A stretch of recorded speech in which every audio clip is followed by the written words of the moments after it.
Hello, hello, hello. Welcome to another episode of An Integrated Approach. Integrated Approach, where tonight we will be discussing issues related to mental health, wellness, and spirituality. Tonight, as we are streaming live on Facebook, YouTube, and Instagram, we're going to be talking about vision casting, goal setting, and spirituality.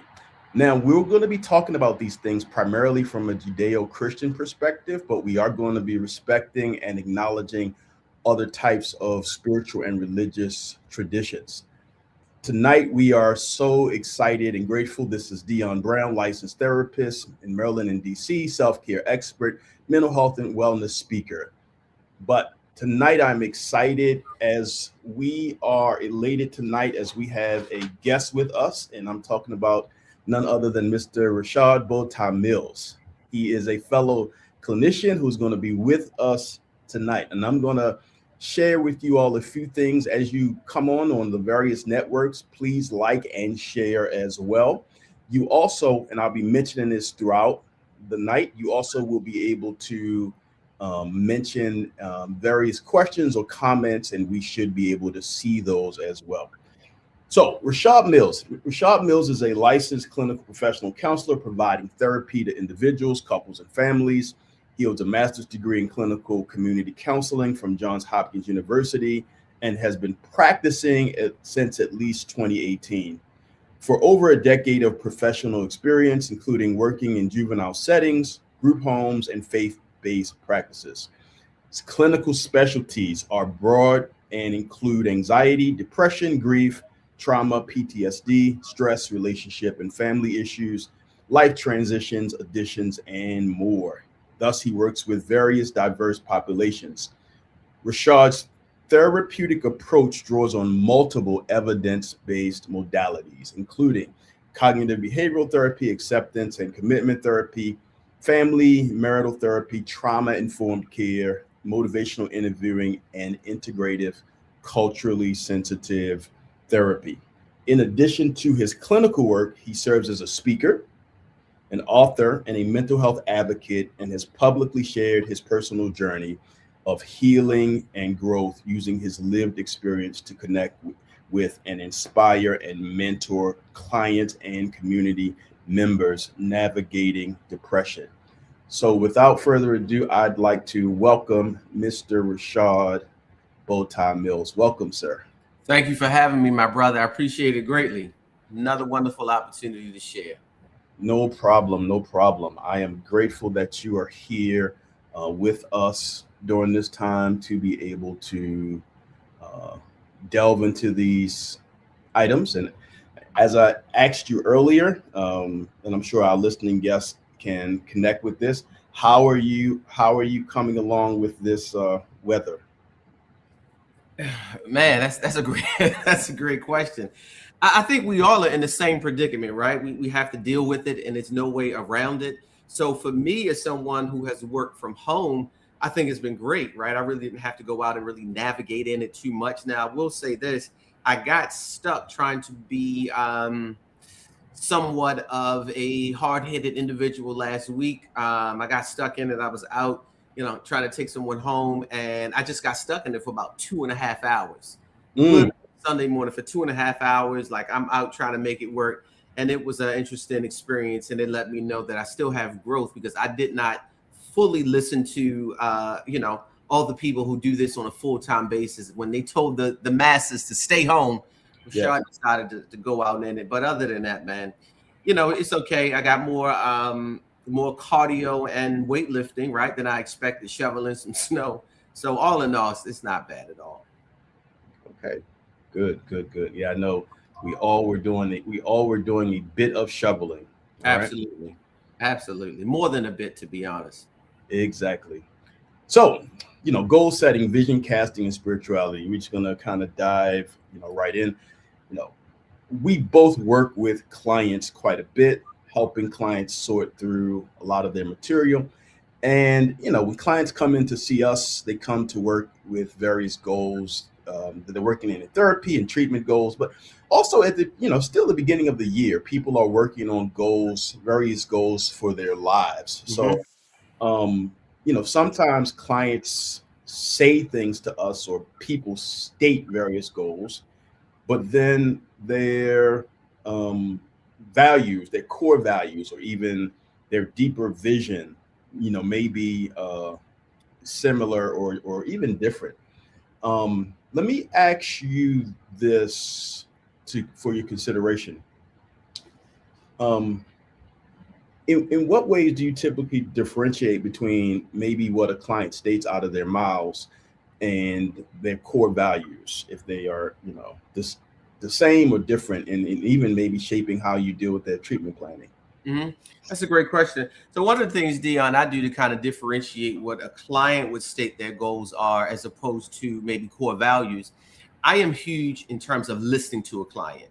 And I think that, and you know this, in the world of therapy, one of the things that we have to continually do is to make sure that we're listening to the client, because I always tell clients will tell me what they need. It's my job to listen.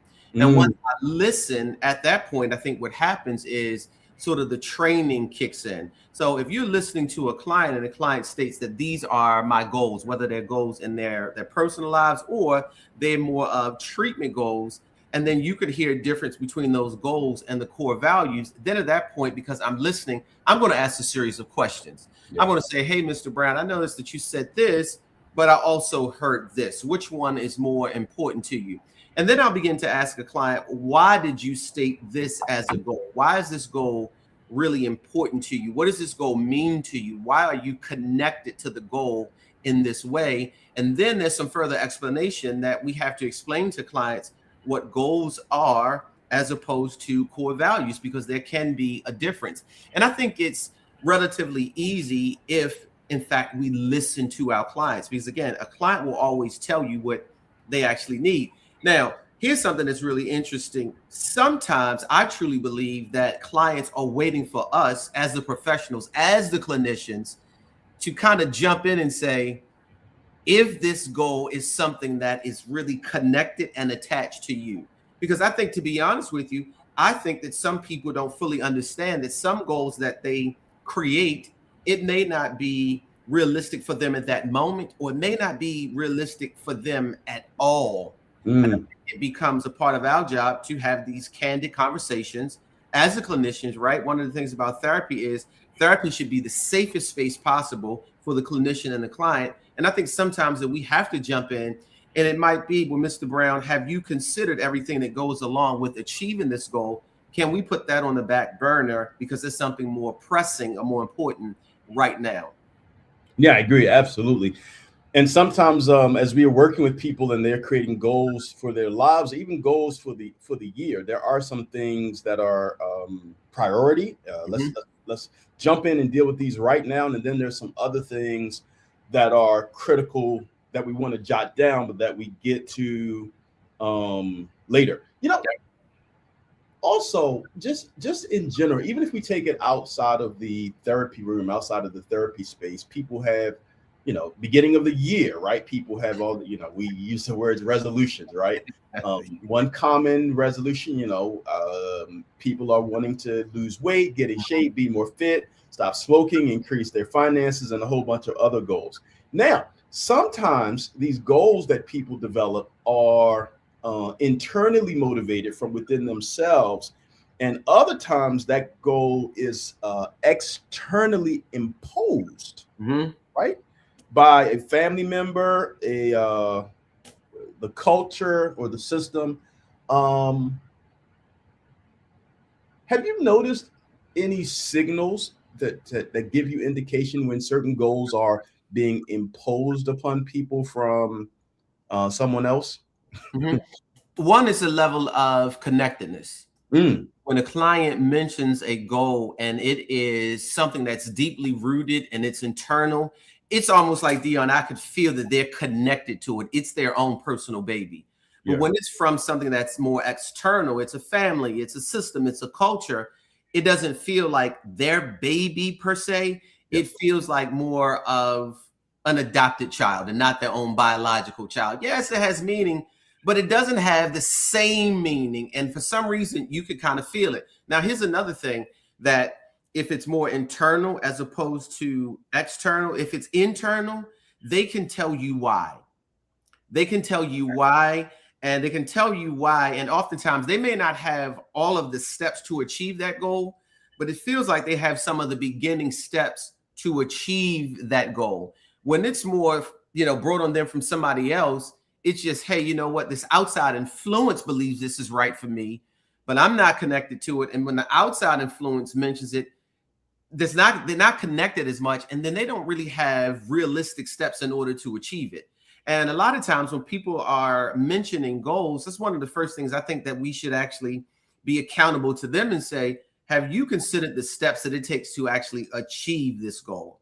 And if it's meaningful for them and it's coming from the internal perspective, you can hear some small practical steps. Hey, I thought about this, or maybe I thought about this. But if it's coming from somewhere else, you really don't hear that. Why? Because there's no level of connectedness to that goal because someone else is imposing it on them. And you see that quite a bit, right? And I don't think that it's a bad thing that a family, a system, a culture that they are part of, influences a goal. But I think ultimately we know the goal should be what? They should be internal, because at some point, we know this. At some point, as we are finding ourselves achieving a goal or attempt to achieve a goal, there's going to be more work than what we originally considered. And if it's coming from this outside influence, at some point it's going to be like, well, I don't want to do this anyway. This is something that my mom wanted me to do. Absolutely. And then that goal is not going to be completed, or odds are that goal is not going to be completed because, again, this wasn't my idea originally. But now watch this. If it's more internal and I hit a roadblock, I hit this barrier, I can find my way around over underneath of that barrier in order to press my way towards that goal. Why? Because I'm connected to it. And I'm continually using the same phrase, connected to it. When anyone is trying to achieve a goal, they have to be connected to it, because at some point, you're not going to want to do it. That's just the reality of any goal. And you have to find that sort of that why. You're absolutely right. Many people, for example, going back to there's goals that people have within the therapy room and the therapy space, and there are goals that people just have for their lives. So I have clients who where it's a mixture of both. It's a part of their therapeutic goal for their own self-care, their health and wellness. They may want to lose some weight, get in shape, take care of themselves physically, because we know there's a connection between the physical and the psychological. But also that's a goal for their lives. But it takes a level of commitment and intentionality. Good word. Both of those, right? Commitment and intentionality, particularly when it's freezing outside. Because whether it's in the morning or in the evening, people may not want to leave the comfort of their warm houses to go anywhere to do any sort of exercise. Mm-hmm.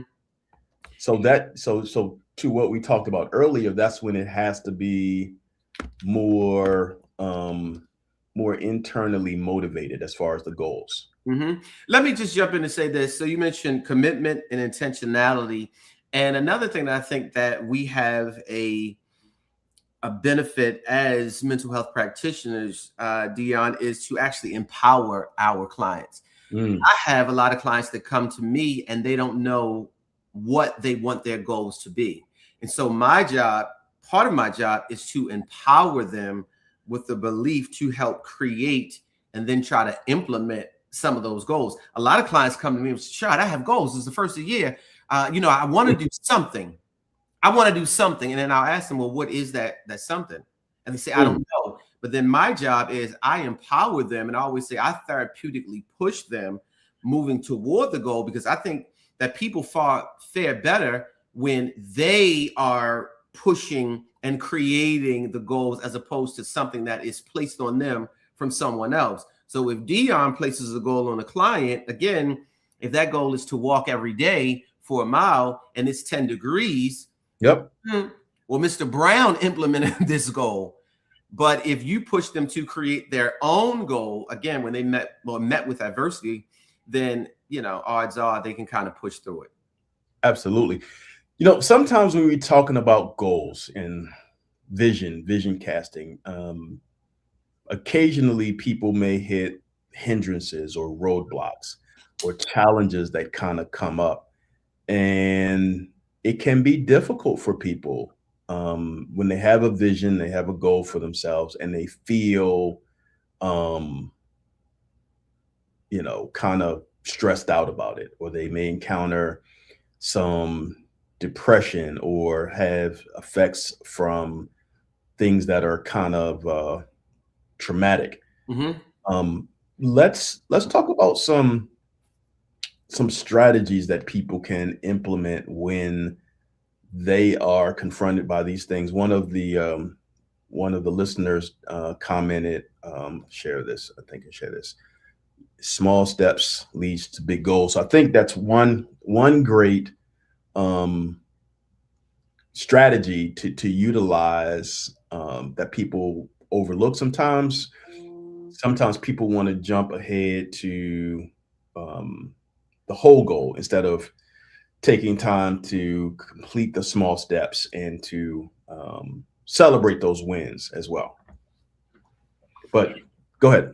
Yeah, so I think you mentioned, if I understood the question correctly, just talking about there could be some hindrance from the mental health perspective that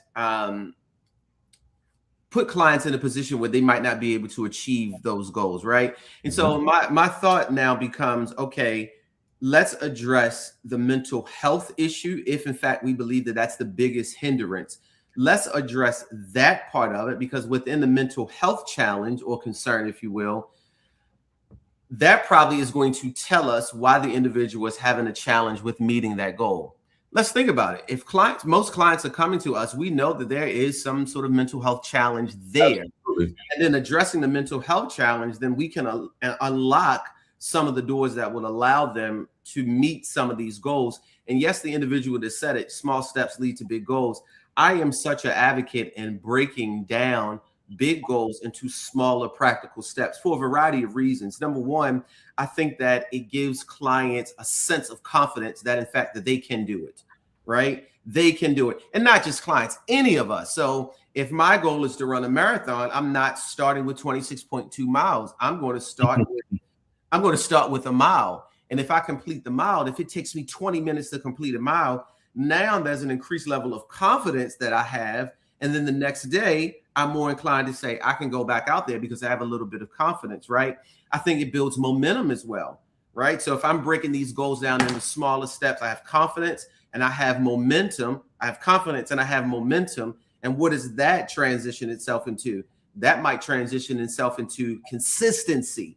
So when we're talking about meeting goals, that's a big thing why a lot of people are not doing, because they don't have consistency. So if we break these down into much smaller goals, Yes, sir. it helps the clients, not just clients. And again, I want to stop using clients. I know we're in this professional space of what we do as practitioners, but just in general, in the sense of generality, people in general, just people, right? People in general, right? Confidence, momentum, and then consistency. And one of the things that I love about watching your work throughout the course of the years, you are in the gym, self-care, like you're a self-care expert.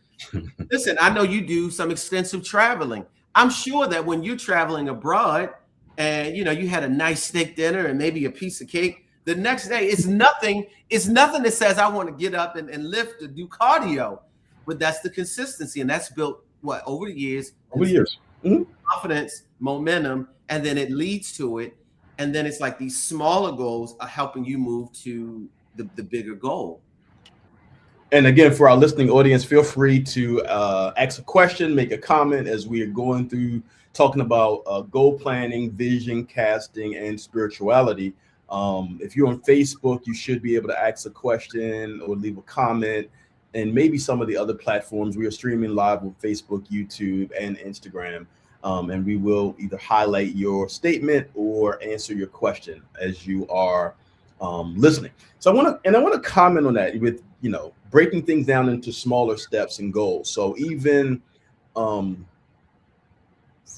for myself, I'll speak about that with a goal. I do have a fitness goal, and it is a journey. It is a process, and Mm-hmm. I know a lot of information, and I have trainers in my network, and But you're right, it does take a level of diligence and consistency. So one of the things that I do that is helpful for me before I travel, whether domestic or internationally, I find a gym before I leave, or two that I would like to go to, because I'm pretty sure I'm going to eat well, and that could vary based on what that means. So I do the research and I read reviews. I even join social media groups and I go to, yeah, I'm that guy. I'll ask questions. I'm kind of bougie concerning like consistency and diligence with gym spaces. So I rarely ever do hotel or resort gyms, rarely ever. I'm the type of person that will take a Uber or Lyft ride off the resort at an international country and go to a nicer gym. So Dion, you just told the listener something. Dion Bougie Jim Brown. So you just absolutely. Nothing wrong with that. Somebody said Ella Booth said, I like cake. Me too. I have a problem eating too much. I can understand that. I am a self-proclaimed foodie. I love good food, but great desserts as well. And if a goal is health and wellness, fitness, or weight loss, as my brother Rashad just mentioned, that would take breaking it down into smaller pieces, smaller bits. Instead of this huge amount that I want to do, I'm going to start bit by bit, piece by piece. I'm going to start walking, start running. I may have the cake, but I may eat a lot less of it. That's me having a goal for where I want to go.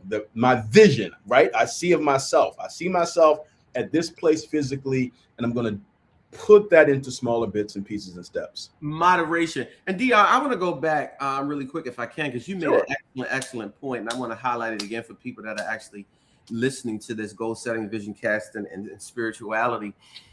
You talked about planning ahead. So if you know that you're going to be traveling internationally or within the states, that you are going to find a gym. And I think that when we talk about goal setting, I think one of the things that we all should do is plan ahead. I think when we plan ahead, the odds are that we're going to be able to achieve that goal much better, because this is grouping in with the intentionality. We are taking a second or two to plan, because a lot of times when we don't plan, what happens? Things happen when we don't plan. And if we get thrown off for one day, a lot of us haven't built up that level of consistency, not going to the gym one day because we didn't plan. That one day can turn into two. And then before you know it, it's 14 days later and we haven't gone to the gym because we didn't plan. So I think planning is a crucial element. And again, things will happen. Life will throw curveballs at you. But I think planning is a big thing when we talk about goal setting. Yeah, absolutely, it is. So, what we just really tapped into is making those goals that you develop, making them, measurable and realistic. Smart goals. Yeah, smart goals. Absolutely. Very important. Very, very much so important. Often talk to people about their goals and they have no sort of way to measure that, no sort of measurement that they're, I just want to, this is just blatant, this is the goal. Okay, what does that look like? How are you going to work on that? How often, how frequent, how are you going to be able to tell that you're doing well with that particular goal? Yeah. So let's talk about vision, right?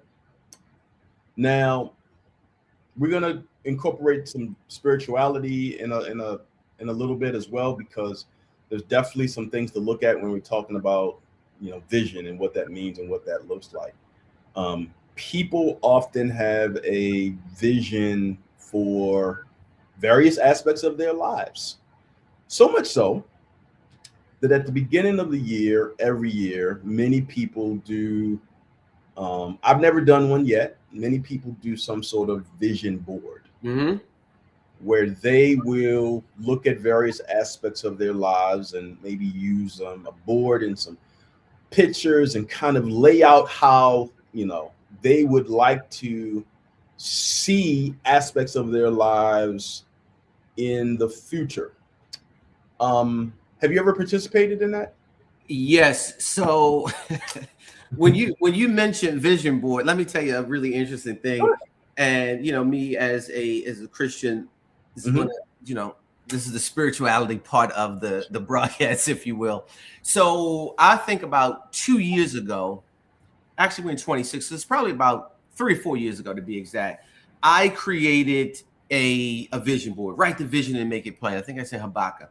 And I had this thing, Dion, laid out. Every aspect of my life, mentally, emotionally, spiritually, financially, relationally, I had this thing laid out. Perfect.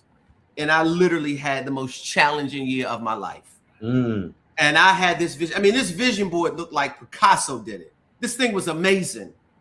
And I had the most challenging year of my life. One that consisted of divorce and finding out that I had, once my divorce was finalized, 2 weeks later, I found out that I had prostate cancer. And I had the vision laid out. And I'm saying, well, God, I wrote my vision. I made it plain, but it wasn't it. Now, interestingly enough, since then, I have not done a vision board. And it's not because that I believe that, something along those lines will happen again. I sort of write things down. And when I look towards a new year now, I write some things down, but I always end it with, God, I want to have what you want me to have in these different areas of my life. And now my faith is just trusting that no matter if I wrote the vision or not, that I am going to get what God wants me to have. And again, I do believe in, having a vision, right? Because I'm a very vision oriented person, but it's not extensive as it was. Now, oddly enough, a lot of those things that, this immaculate vision board that I had created years ago, now, I probably would say in the last year and a half, I am starting to see those. So it was almost like a 2 or 3 year delay of what those visions that I wrote down years ago. I'm literally starting to see a lot of those things play out in this very strategic way in my life. And I thought it was the most interesting thing. God and I, we've had some serious conversations about it where I laugh and it's like, God, some of the things that have happened to me now are a result of prayers and visions from prior years. And I can go on and on. It's like God was teaching me faith and he was teaching me trust. Yeah, absolutely. Yeah. So, wow. So you took the time, if I'm hearing you correctly, you took the time to develop, you were engaging in vision casting in various aspects of your life. Absolutely. And then you had calamity. Yes. Good word. Yeah, that's what came to me while yeah, absolutely. Good word. That's like a good Old Testament word. It is, isn't it? Yeah. I'm an Old Testament speaker all day. So okay. But that's what happened. There was calamity. So, and it taps into the notion of, how do people, we can say clients or people in general, engage in vision casting when they're in survival mode? Ooh, that's a good question. I think, man, that's a really good question. I think that you have to address the survival mode piece first. Okay. Because if I am in survival mode, can I realistically be in the place of addressing the vision? And I know that you still should have vision despite whatever circumstances that you're currently experiencing. However, I also have to be realistic enough with myself to say, man, I need to try to find a way to navigate what I need to survive. That's right. Because without that, without the survival mechanism, everything else becomes secondary in nature. And I'm not talking about a close second.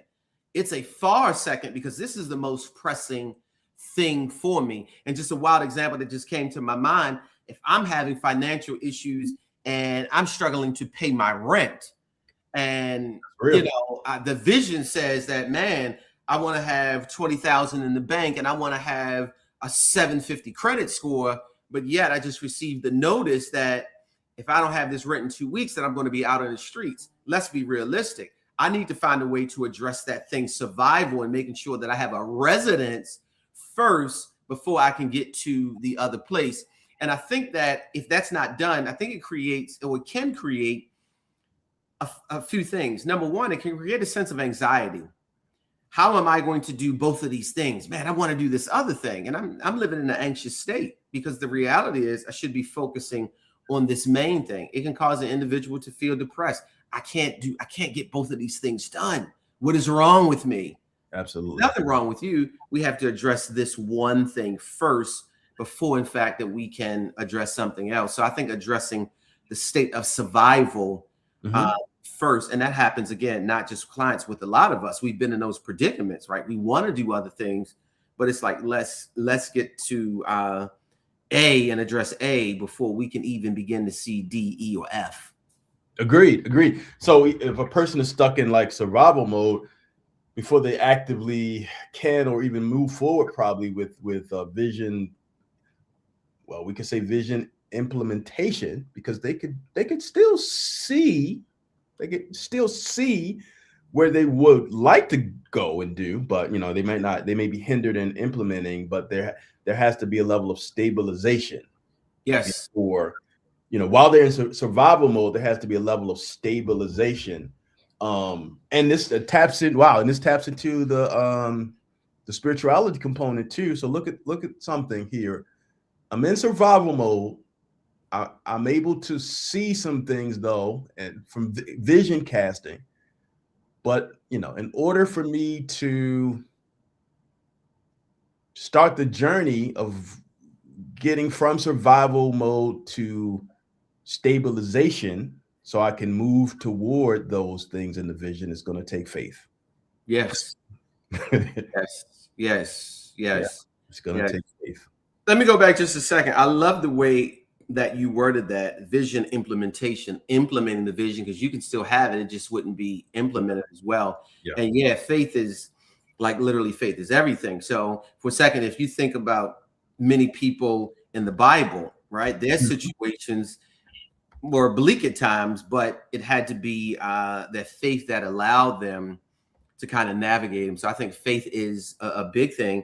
And then the question now would become is, what if you don't have faith? And that could be another podcast in itself. Like, what if you don't what if you don't have faith? And it's like, how does that work? But that's another thing to consider for people that don't have faith.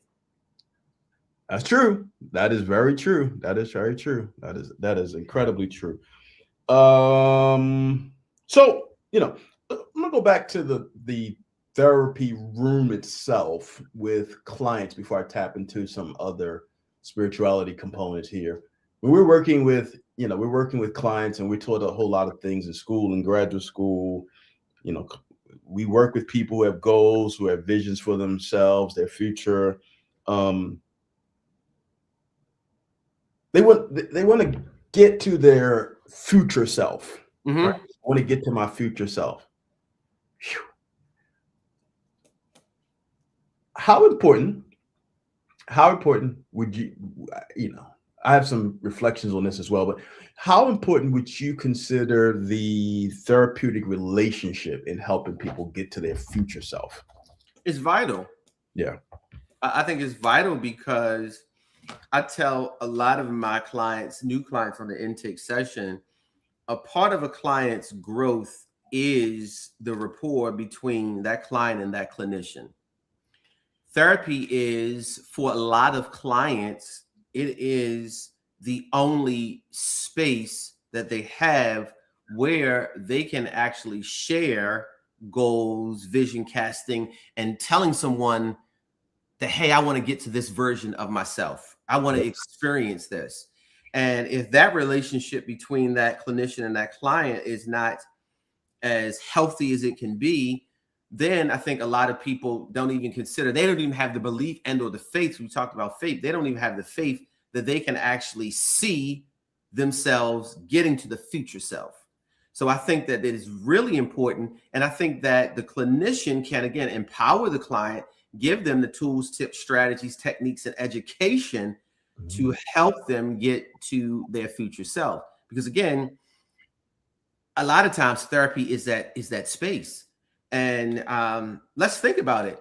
How often would a client even use the term future self? Where else would they hear that if they're not in the presence of clinician? They're not going to hear that, right? They're just correct. Yeah, they're not going to hear that. So it's vitally important because we have the ability to educate them what the future self is and hopefully how to navigate. And then speaking of goals, we can empower them with goals to help them. Hey, this is a goal that I want you to consider outside of session to do these things that would help you get to your future self. So to answer your question, that relationship is vital. Very much so. You know, we us being spiritual men, and we work with clients from a lot of different backgrounds and frameworks and etc. I've been asked this particular question quite a bit, and it's come up quite a bit. But let's talk about how we, because I know we both have to do this a bit. From a whole lot of different clients are talking about faith and spirituality, and some clients who have absolutely no type of level of faith or spirituality connected to them, which is fine. But the task of ethically and clinically assessing a client's spiritual or faith framework without imposing your own beliefs or assumptions. So from an ethical perspective, we shouldn't do it, right? We know that a client is coming to us and they're not coming to us for us to impose our thoughts and belief system from a spiritual perspective on them. That should never occur. Now, this is sort of my framework for it. If there's a question on the intake, do you identify with any religious or spiritual practices? And there's like it's like a signal that goes off in my brain. If a client says I identify this way, I am cognizant of, okay, there's certain places that maybe I can go, right, with the client based on what they said, and that I won't go. Now, I always tell clients that if a client goes down that road, I'll expand the road and make it longer, and we can stay on that road if the client goes down that road. But I am not going to have a client on my own will to go down that road. Even if a client identifies as a Christian in the intake, it doesn't mean that the client wants to hear anything, related to that in a session. And I don't want to ever assume that. As I was a much younger and less seasoned clinician, I did that and it didn't work out well, right? And so now it's a client, if they go down that road, I'm going to go down that road with them and I'll expand the road. And one of the things that I've actually found out, Dion, is that when I go down that road with a client, they've already gone down that road and I'm going down there with them, their level of appreciation and our sessions thereafter, I feel like that the connection between me is the clinician and the client, I think it grows. And I think the avenues now that I can assist the client, they grow tremendously. But I'm never going to go down that road initially. But once, a client goes down that road and I go down that road with them, man, I've literally had clients identify as Christian in the session. And before, the session is concluded, we've gone down that space and it was, Rashad, can you pray for me? Mm-hmm. And it literally changes the way that I can assist the client, because now I have this additional measure of assistance, right? I have this additional measure of assistance to help that client, but I'm just not going to go down that road if the client doesn't. And my running joke is, if you open up the door if you open up the door, you as the client, and you let Jesus in, I'll close the door to make sure he stays in the session. Mm-hmm. But I won't naturally open up the door and let him in. But if you open up the door and you say, come on in, Jesus, I'm going to close the door so Jesus can stay in the session. I like that. We can kind of go from there. I like that. Mr. Young said, great topic. Cool. Thank you. So very similar. Intake, there's a section where I delve into spirituality. And depending upon what people share, I may go a little further as far as practices and what that means and what that looks like. I I like what you said too. Even if they identify as a Christian, I do not automatically. I have had clients Google my name, and when they Google my name, they see other aspects of what I do and who I am.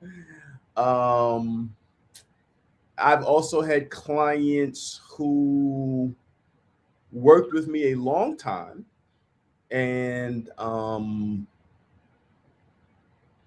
a doorway opened based upon how they were.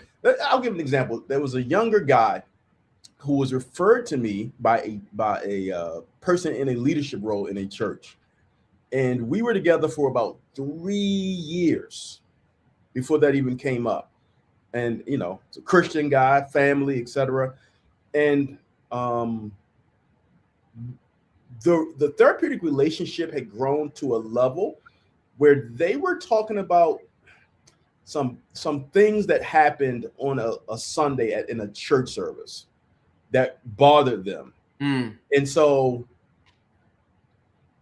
it really kind of opened the doorway.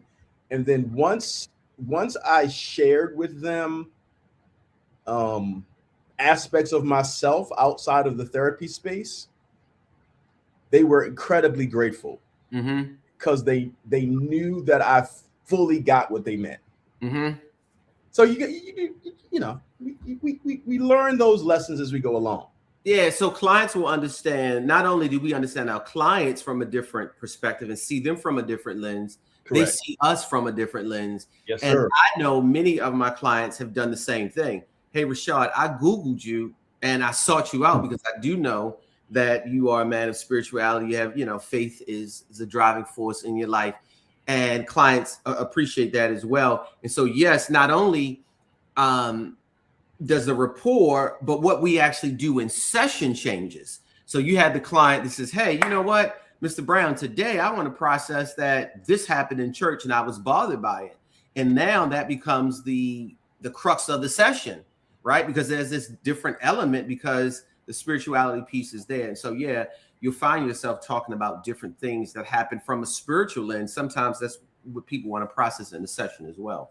And also, since we're talking about goal setting and incorporating spirituality, that connects to spiritual practices as well. Yes. And you made mention of this earlier. Spiritual practices like I've also prayed with the client either at the beginning of session, during the session, or at the end, and I knew they were open to that. Definitely, they were 100% open to that. There's spiritual practices of prayer, meditation, scripture, various rituals, meaning making. We talk with clients with whatever faith tradition. It can be a good therapeutic tool and approach to say something like, within your faith tradition or belief system, what would that mean to you? How do you interpret that? What messaging are you getting from that? But we can incorporate spiritual practices can be incorporated into goal setting, right? Yeah. With people while still remaining evidence informed and client centered, right? So goal, client may say, I want to, in a general sense, we can make this more specific, but in a general sense, maybe they want to improve their whole financial life, right? So maybe, it could be connecting the spiritual discipline of, praying about their finances, praying about their money each month as they're making decisions, as they're looking over their budget, as they're, all of that. So sometimes we can work with people to help them incorporate various spiritual disciplines into their goals. So I'm sure you've done that as well.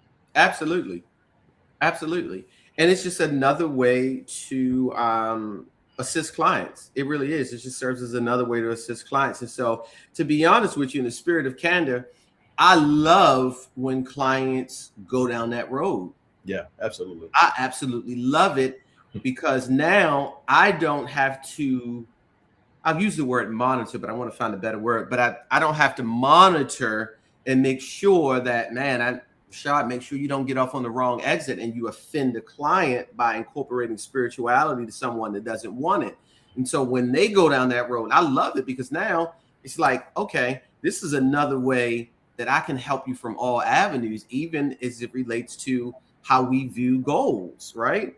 And again, some of the treatment goals, right? We can incorporate all of this into help clients, because I think right now in today's world, this is like the saying, man, it's okay if you have Jesus and a therapist. That's just the world in which we live in. And again, that's not for everybody, but for the people that identify that way, man, I want to mix as much in as possible to help you, because we're in an interesting state. We can even and yeah, that's a very popular that is a very popular and well endorsed statement. And for people who don't identify there, we can also say because not same, I'm sure you're aware, not all of my clients identify as Christian and vice versa. We can also say therapy and faith. That's another. Mm-hmm. That's something else we can say too, to kind of deal with the masses as well. Mm-hmm. But yeah, I think that's pretty important. So even when we're talking about goals and vision casting, sometimes, at least in the Judeo-Christian standpoint, at least sometimes, as a result of the spirituality aspect, people may have goals, but maybe they neglect that's good. Yeah. Okay. Maybe they neglect the partnership of the goals and maybe try to put the entire goal on God or spirituality, like a spiritual avoidance or a spiritual bypassing, and avoid their role in helping them, as far as accountability, move toward that goal. Okay, could be. Let me use finances, for example. I'm just going to pray to God that he helps me with my finances. Okay, that's fine. You're incorporating spirituality, but the practical aspects, accountability aspects of that would be the goal for you is to improve in your finances, do better with your money management for 2026. What is your measurable, right? What is your income and your expenses? What does your budget look like? What are your spending habits? How much money are you spending? Guilty. How much money are you spending per month on coffee? So those sort of things, right? So we need we can't over rely on the spirituality without the practical. These are the steps that I can do to move the needle toward this goal. Yeah, and I think that's where the benefit of having a clinician that does have a sense of spirituality, because now that clinician can say, hey, you know what, we can't put this just on God. It has to be this partnership.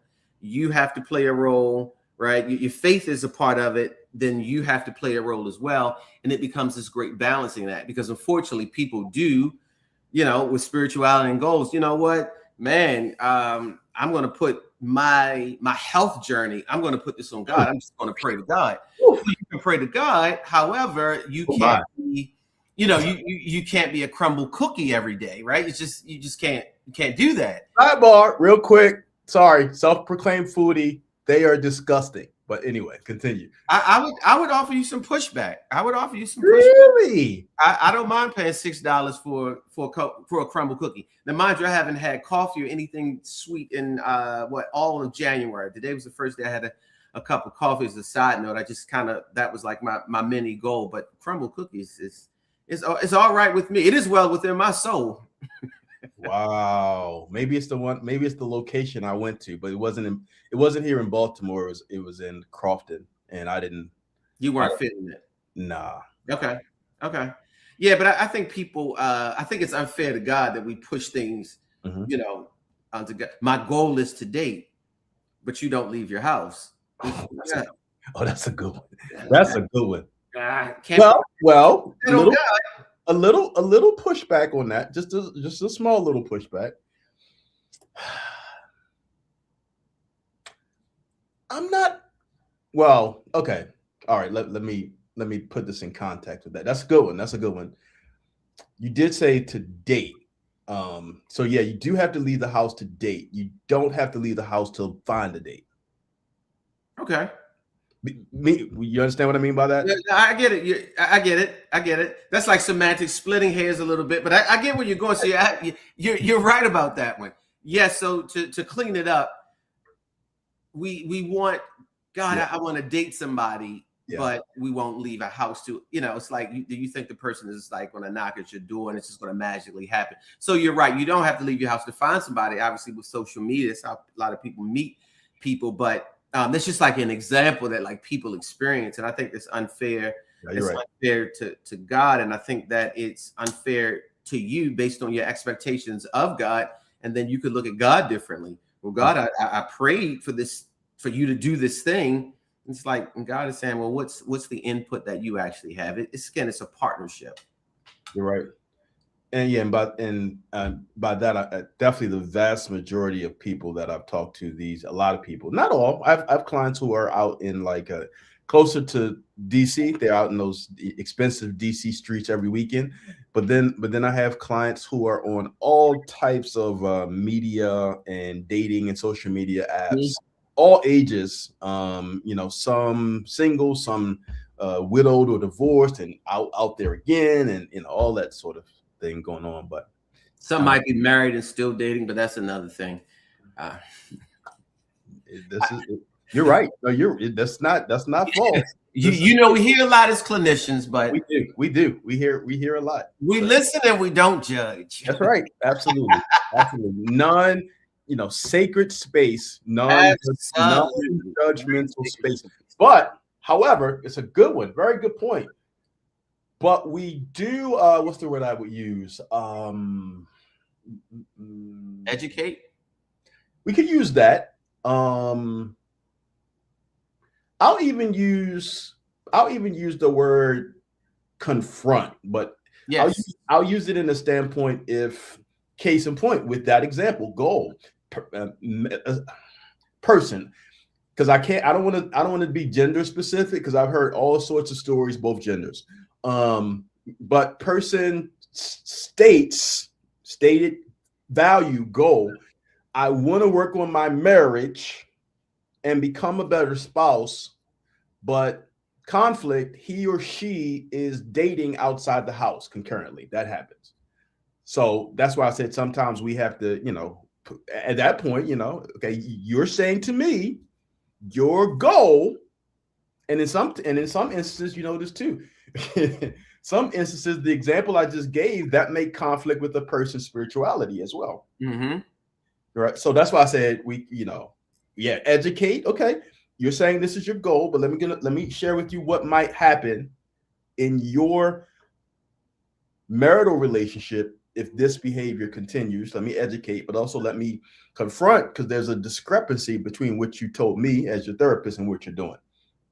Mm-hmm. No judgment, but there's a discrepancy. Yeah. And I know we're getting close to the end, but I love the word confront, because one of the things that we have to do, right? Goal setting, vision casting, spirituality. I think that a part of our job is to, in a very healthy, professional way, we do have to confront our clients. And I think that people are not always in the mindset that my therapist may have to confront me to help me. That's right. And I think people really don't understand that those two, if I have to help you, I have to confront you. There's some things that, for lack of a better term, I might have to quote unquote, I have to call some things out. Again, professionally, it's done with a certain level of tact and decorum, but I have to call some things out to help you reach your goals and things of that nature. So that's a great point. It's a great word, confrontation. Absolutely. So you are absolutely correct. We are winding down on time, so I wanted to do a few things with that. So, two things I like to do usually when we are closing. Um, Concerning goal setting, vision casting, and spirituality, you know, I just want you to. The first thing is I just want you to share any parting words for our listening audience about goal setting, vision casting, and spirituality. And for our listening audience, again, this will be stored on YouTube, my Facebook page, and it's streaming live right now on Instagram. I don't think Instagram will store it, but YouTube will be storing it under DMV Therapist. But yeah, the first thing is just to share anything. I have a second thing, but I'll give you that in a minute. Anything concerning goal setting, vision casting, and spirituality that you want to leave our listening audience with? Sure, and thank you for the opportunity again to be on this Sure, absolutely. informative platforms that you have. I think it's very important. So I'm going to take the goal setting portion of it because I think goal setting is extremely, extremely important for people, and many people struggle in that regard. So in terms of goal setting, I would just want the listening audience to know that it's doable. Whatever goal that you have, it really is doable. And it's a very simple thing to say, but I think it's profound because a lot of people don't even believe that their goals are goals that can be reached. Your goals are doable, but you have to find ways to make small practical goals. You have to find ways to find confidence. You have to be intentional. You have to create momentum. And if you can do these things, your goals are, in fact, very, very reachable. They are reachable. There are going to be barriers for you completing the goals. However, if you incorporate some of the things that I just mentioned, you can find your way over, under, or around some of those barriers to complete the goal. And once you complete your goal, it can literally change the course of your life because the thought is, if I can do this, then what else can I do now? Awesome. Thank you so much. That was great. And I want to thank you as well for availing yourself. I know you're busy like I am as well. Thank you for availing yourself to come in and talk and share and lend your expertise. The last thing or the other thing I'll ask for you to do is share with our listening audience how they can reach you, connect with you, and any new projects or things you have coming up. Absolutely. So the easiest way to connect with me is through social media, Facebook, Instagram, and TikTok. Rashad Bowtie Mills Speaks. Rashad Bowtie Mills Speaks probably every day. I am dropping something that's motivational right now. I'm in the process of training for a 100-mile run, and that's 100 all at one time, not the course of a week or a month. I'm scheduled to complete that in the beginning portion of April. And that is something that I'm really, really excited about. I've been able to run marathons, 31 miles, 50 miles. And I thought, hey, if I can do 50, why not double up and take it up to a new level? So that's a major, major goal for me. And speaking of spirituality, I've often heard if you run 100 miles at some point, you're 60 miles in, your body is aching, it's dark, it's light, you've eaten every meal, throughout the course of this day, that it becomes spiritual in nature for you to complete it. So I'm incredibly excited about that. And one of the things that it's a project, well, two projects that I'm working on. I am going to create a journal that goes along with the 100-mile run called Keeping It 100. The 100 things that I learned from running 100 miles that will be available at some point. And then I am working on a book with a friend of mine, and I don't know if it will be completed at the end of this year, where it's available for purchase, but certainly I'll have it done by the end of this year. And it is called The World versus the Word. And just this very interesting dynamics about, Love that topic. and then the word and how things, this dichotomy between the world and the world. And I'll kind of leave it at that. I'm very excited about both of those projects. Awesome. Thank you. Okay. Somebody sent me let me just reply to this comment. Somebody said they were grateful, but they wanted to speak to me at some point privately as well. So, okay, cool. Okay, sounds good. All right, cool. All right. So thank you, sir, for sharing that. For those of you that are listening or just joining us and liking and sharing, we plan to be here every first Sunday at 6 p.m. exploring various topics related to mental health and spirituality. I just wanted to highlight, if you do not have our two products that are out right now, this is our best-selling book, Non-Negotiable Self-Care. You can order that from Amazon directly.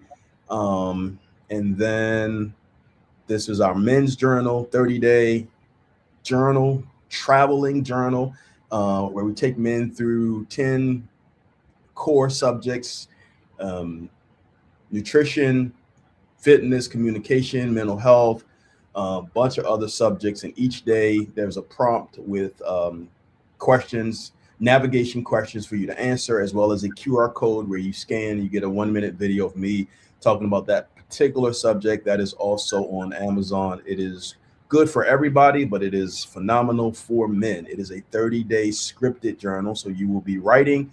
There's an audio visual component. You will be thinking, and you will be improving as well. All right, let me take those off. Oops.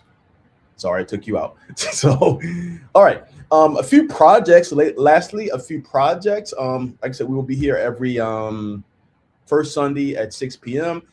Right now, I just launched a men's therapeutic group. It is presently closed, but is a men's man cave every first Friday from 8 p.m. to 10 p.m. It is presently closed, as I have 12 men in this group.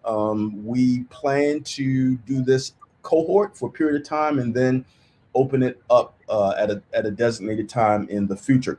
What is coming very soon, I do have a concerning integrating mental health and spirituality on my website. I believe all three are there now. We offer two services already there for the church community. That's pastoral sessions for people in church leadership, mental health and spirituality clinics for churches, for men, youth, and church leaders, where we come in and speak and do a psychotheological seminar on various subjects. And within a few weeks, should be up and running. We are going to be offering ministry readiness, psychological evaluations for people who are in any sort of ministry related leadership or going into leadership, senior leadership, secondary leadership, all sorts of church leadership.